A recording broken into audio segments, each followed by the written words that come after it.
as we think about, as we come to the end of the year, 2020. A year ago, so many people were looking with great anticipation. 2020, it was the perfect year, perfect vision, as many people put it. It was a year anticipated. It was a well-rounded, it sounds good, just that ring, 2020. But just as fast as people were looking forward to 2020 coming, I think even faster, many people are looking forward to leaving 2020 behind. People are looking forward to 2021. We don't know what 2021 will bring, but we hope that it's better than what this year has brought us. And as we think about a tough year, a trying season, for many people, this year may have been the toughest year in their life. It may have brought so many different changes in their life. Now, for some, it may not have changed your life drastically. Might have been inconvenient, but it wasn't major changes. You continued on with life. But for others, it's been life-shattering. It has changed their life drastically, so much it will never be the same again. It might be you. Your life seems like it's been shattered, and you wonder, what is the purpose of all of this? Throughout the year, we've had holidays that were canceled. You may have had a job that you've been made redundant. You may have had a loved one pass away. You may have had a loved one walk away during this time. Whatever the changes are, we have all felt the pressures. We've all gone through the trials. At the beginning of all of this, it was mentioned that we're all in the same storm. But in the midst of all of the storm, we're in different boats. Life has faced us in different ways. And as we think about all of this, the tough times that we are facing, I want to look at a passage in Scripture. It's a book in the Old Testament called Ruth. The whole thing isn't necessarily about Ruth, but it is a story unfolding about a family. As it begins in the very first verse, Ruth chapter 1 and verse 1, it says, "Now it came to pass in the days when the judges ruled that there was a famine in the land. And a certain man of Bethlehem, Judah, went to sojourn in the country of Moab, he and his wife and his 2 sons." So as we think about this passage, really, as we look through that first chapter, I believe a lot of the things that they faced, people are facing today. And when we face the tough times, when we face the trials, it brings up a lot of questions in our hearts. It causes, maybe even our minds, we begin assuming certain things, assuming things about God, assuming things about other people. And as we focus in on this passage, it mentions it, it describes the times that's going on here. It was the time of the judges. We think of Moses as he led the children of Israel out of the land of Egypt. We think of Joshua conquering and entering in to the promised land. But then during the times of the judges, sometimes there were judges, at other times there were not. And a couple different times, even in the last chapter, it mentions that during those times, that the men did whatever they pleased. Many times it was a place of anarchy. People did as they chose. And during this time of the judges, there was a time of famine. And when there was a time of famine, it was devastating for everybody, especially for farmers. They didn't have help schemes from the government. They didn't have self-employment schemes to help out those that were self-employed or farmers or whatever it was. When the rain dried up, so did their livelihood. And so what does this family do? In Ruth chapter 1, it mentions that they chose to sojourn in Moab. They left Bethlehem, the place that they were from. There was a famine, and they go to Moab, another country, trying to find relief, trying to find hope. You may be in this position. You've gone through this year, maybe. You've lost a job, and you're trying whatever way you can just to find a new job, find just a little bit of comfort. a little bit of help, a little bit of relief. And that's what this family does. But not long after they arrive in Moab, the Bible goes on and it says in verse 2, and the name of the man was Elimelech. Elimelech means God is my king. And it says in the name of his wife Naomi, which means sweet, pleasantness. You think about when they were born, people were called after maybe what was going on in the life. And Elimelech, when his parents gave birth to Elimelech, God is my king. It was great victory. Maybe during the times of Joshua, this story probably took place just maybe 50 years after the time of Joshua. Why? Well, later on in the passage, we find Boaz. Boaz was the son of Rahab. Remember Jericho? The whole story of Rahab? And so Boaz is her son. So not long after they come into the promised land. But it goes on, it says, in the name of his two sons, Mahlon and Chilion, Ephrathites of Bethlehem, Judah. And they came into the country of Moab and continued there. Now, as we think about Elimelech and Naomi's names, God is my king, sweet, pleasantness. Think about the sons' names. Mahlon and Chilion. Mahlon means sick. Chilion means failing or destruction. Could you imagine growing up and that was your name? Sickly or destruction? But this was describing the time in which they were born. They were born during this time of famine. This famine wasn't just 1 year, but it was many years. In fact, the Bible mentions that when they moved to Moab, they lived in Moab for 10 years. And they got married in Moab. So probably this famine may have been going on for 15, 20 years before they even left. It was not just 1 year, but this was a difficult life that Naomi and Elimelech had had. So what do we find on as we read on? It says just after they arrive there in verse 3, as they come to Moab, it says, and Elimelech, Naomi's husband, died, and she was left and her two sons. Not only did they leave their livelihood, or they had no livelihood because of the famine, they moved to Moab, left their family, left their friends, left everything that they knew, go to Moab. Shortly after, her husband dies. But it mentions that she's left with her two sons. At least she had her sons. It goes on, and there's kind of a glimmer of hope there. As it mentions in verse 4, and they took them wives of the women of Moab. The name of the one was Orpah, and the name of the other, Ruth. And they dwelled there about 10 years. So the sons get married. A little bit of life, a little bit of joy, a little bit of happiness. They settle down. 10 years goes by. Maybe they had some good years during that time. But then the good years came to an end. Verse 5, it says, and Mahlon and Chilion died also, both of them. And the woman was left of her two sons and her husband. You may be feeling exactly like that right now. First, there was a famine. Everything dried up.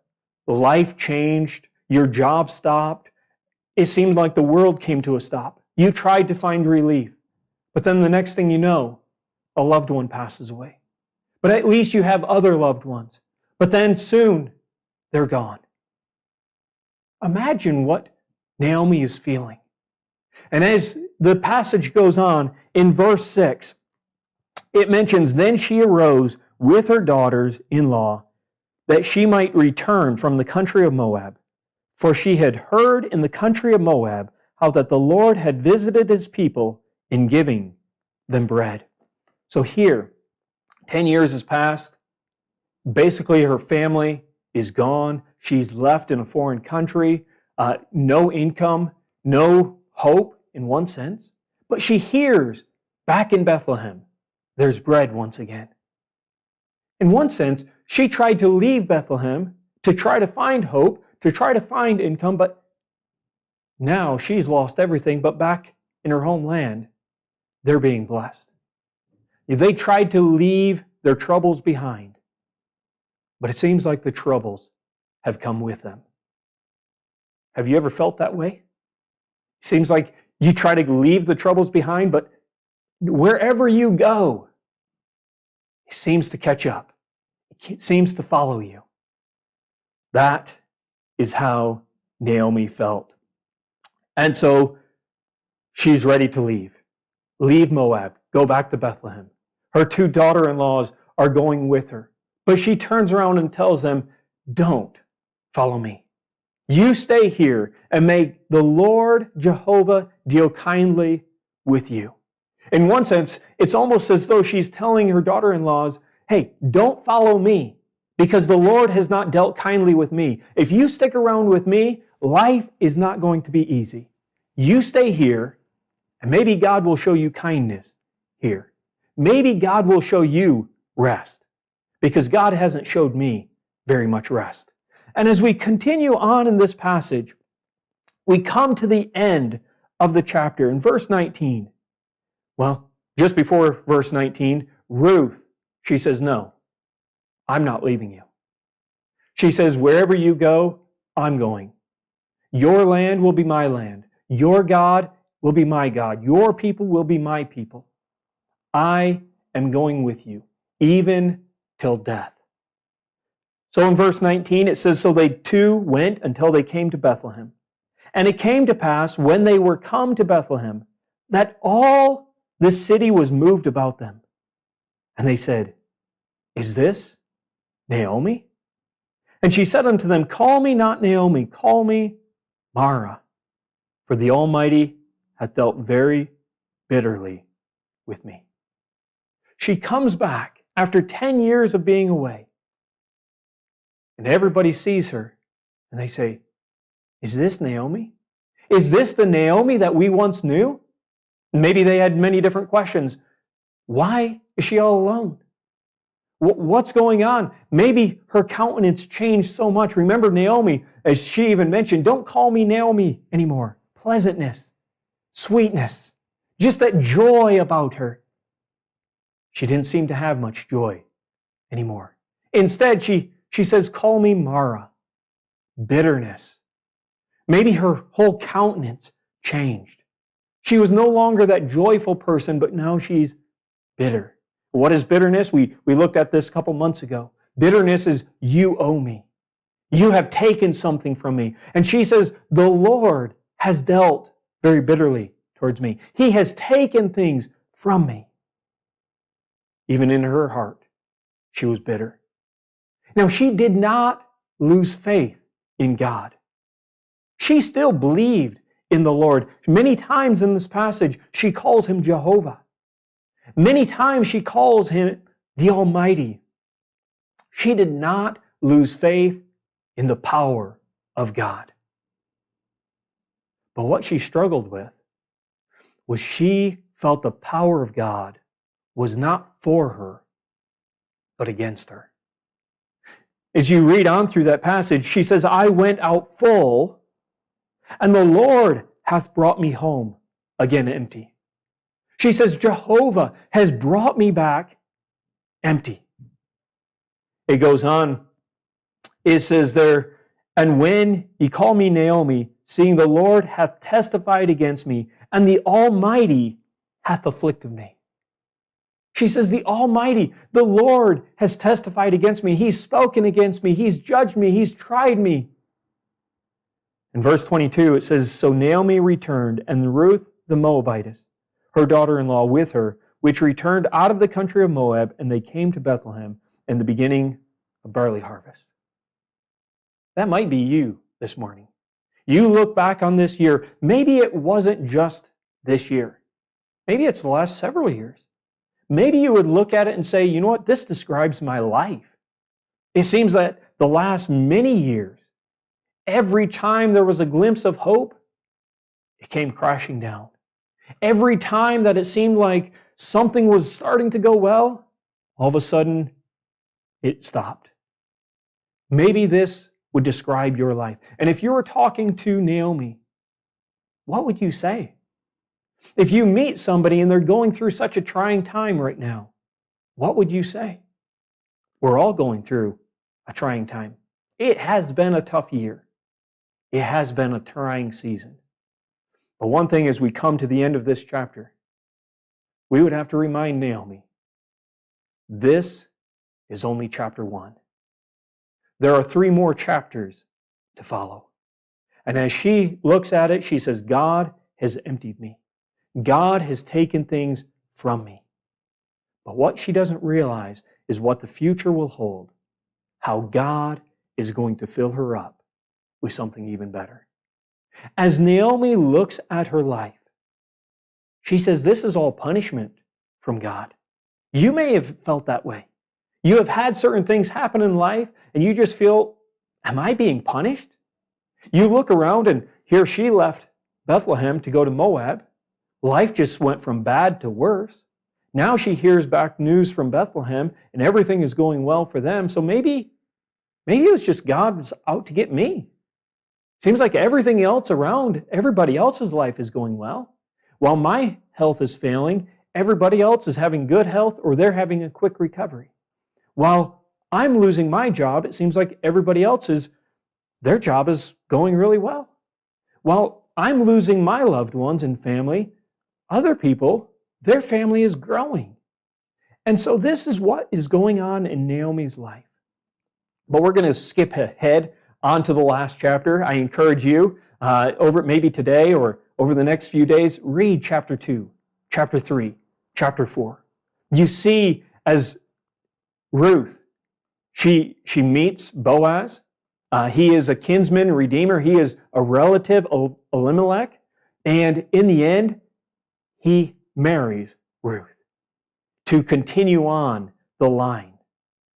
And you know what? As we read on, Ruth chapter 4 and chapter 14, and there's a whole nother sermon if you want to look at the kinsman redeemer and the picture of Jesus Christ. But as we look at Ruth chapter 4 and verse 14, it says, and the woman said unto Naomi, this is after Ruth has a son of Boaz. And the women around, they say to Naomi, blessed be the Lord, which hath not left thee this day without a kinsman, that his name may be famous in Israel, and he shall be unto thee a restorer of life, and a nourisher of thine old age. For thy daughter-in-law, which loveth thee, which is better to thee than 7 sons, hath borne him.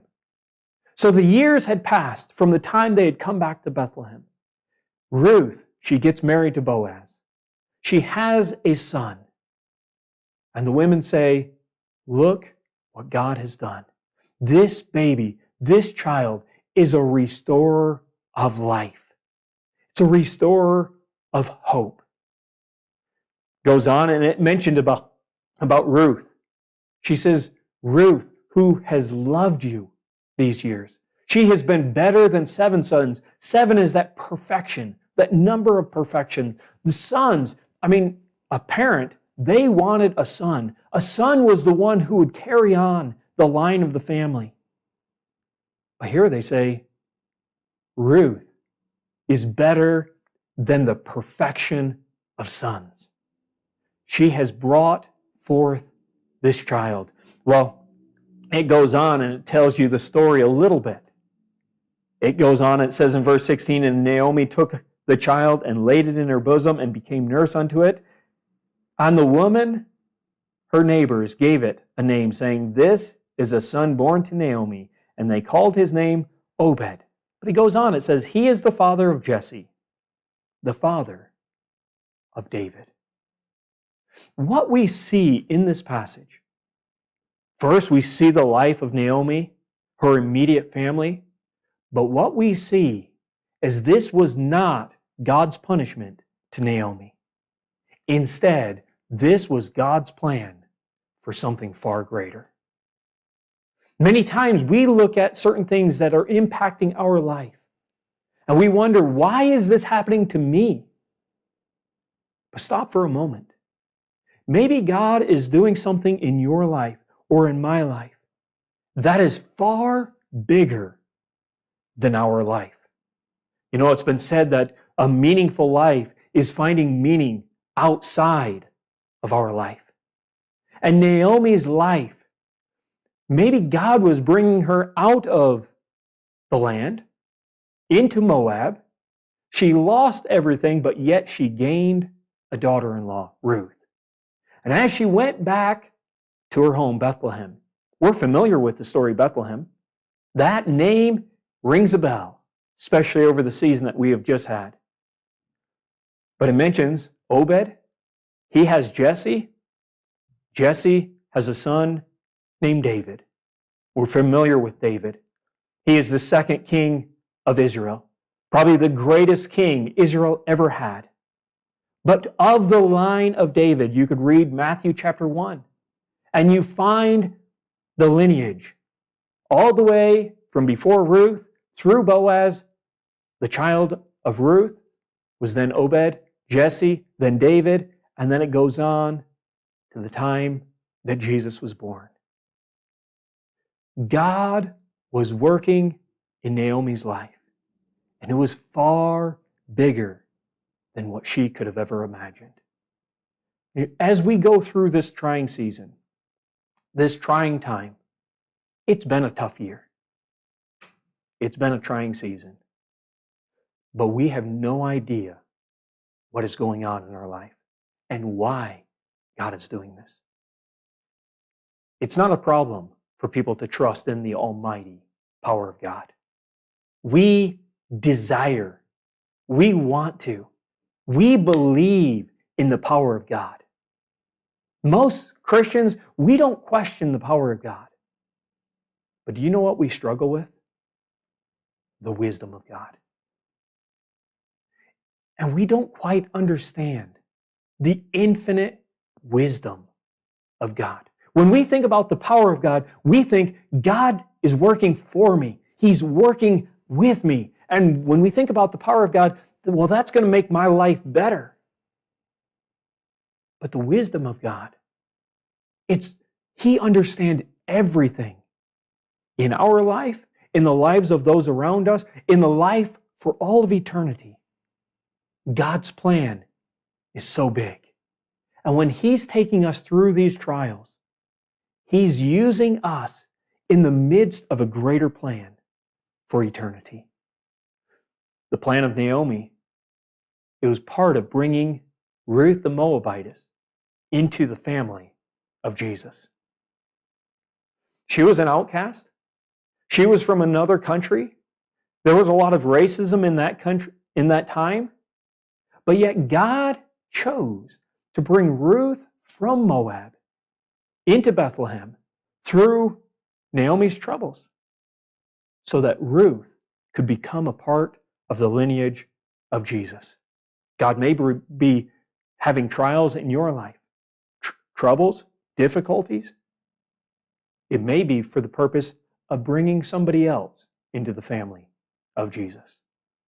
Somebody else may come to know Jesus as their Lord and Savior through some of the difficulties that you're facing. God has a greater plan, and God desires to use each one of us. God desires in our life. And when we look at it at first as God's punishment, stop for a moment. Maybe it's God's plan for something greater.